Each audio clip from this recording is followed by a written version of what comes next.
वंचित बहुजन आघाड़ी के नवनियुक्त शहर अध्यक्ष रहमत खान उर्फ रमू की अध्यक्षता में अमरावती शहर के वंचित बहुजन आघाड़ी के नवनियुक्त पदाधिकारियों एवं कार्यकर्ताओं की परिचय बैठक का आयोजन 31 अक्टूबर को शाम 4 बजे बिच्छू टेकड़ी राहुल नगर में किया गया। इस बैठक में अमरावती शहर एवं बडनेरा शहर के विविध क्षेत्रों से वंचित बहुजन आघाड़ी के कार्यकर्ताओं एवं नागरिकों ने अपनी जोरदार उपस्थिति दर्ज कराई। कार्यक्रम की शुरुआत राहुल नगर स्थित डॉक्टर बाबा साहेब आम्बेडकर के पुतले को माल्यार्पण कर शुरू की गई। इसके अलावा इस बैठक में यह विशेष रहा कि मुस्लिम समाज के एकमात्र सोशल वर्क में एक्टिव रहने वाले रहमत खान उर्फ रमू के वंचित बहुजन आघाड़ी शहर अध्यक्ष बनने के कारण पहली बार वंचित बहुजन आघाड़ी की इस बैठक में मुस्लिम बहुल पश्चिम परिसर से आए सैकड़ों मुस्लिम कार्यकर्ताओं की उपस्थिति भी देखने लायक थी। इस बैठक में बिच्छू टेकड़ी राहुल नगर, एकता नगर,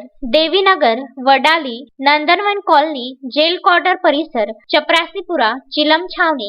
छावनी परिसर एवं बडनेरा शहर के अलावा मुस्लिम बहुल पश्चिम परिसर से आए मुस्लिम कार्यकर्ताओं की भी संख्या सैकड़ों में उपस्थिति थी, जिसमें प्रशिक शेंडे, श्रीधर खड़से, प्रमोद राउत, सुरेश तायडे, विष्णु खाड़े, प्रफुल्ल वाकोडे, नीलेश वरघट, सुधीर काबड़े, रिजवान खान, प्राणिक रणदिवे, आसिफ खान, नासिर शाह, इनके साथ सैकड़ों पदाधिकारी, कार्यकर्ता एवं नागरिक उपस्थित थे। शोएब खान, विदर्भ न्यूज, बडनेरा।